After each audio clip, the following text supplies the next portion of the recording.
Paano kung wala kang malagkit? Bigas lang ang available mo sa bahay. Makakapagluto ka pa rin kaya ng bringhe na masarap o arroz valenciana? Ano kaya ang magiging lasa nito? Sinubukan ko kasi okay naman eh. Ginamit ko yung bigas na jasmine rice. Naging maganda naman ang kinalabasan niya. Para ding malagkit. Basta makuha mo yung sikreto na ininang ang luto, magiging masarap ang kalalabasan ng bringhe mo.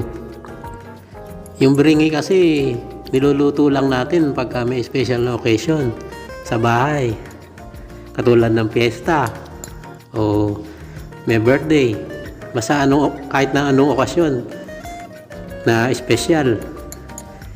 Pero ngayon pwede na rin natin gawin yan na hindi lang pag may okasyon. Napakadaling lutuin at gawin lang. Napakasimple.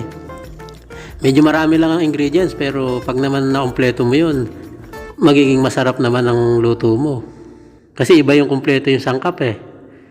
Paano nga ba lutuin talaga ang bringhe o arroz valenciana? Mga idol, mga lodi, mga tropa, let's get it on. Simulan na natin ang pagluluto ng special na bringhe o arroz valenciana.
O ayan mga lodi, mga idol, mga tropa.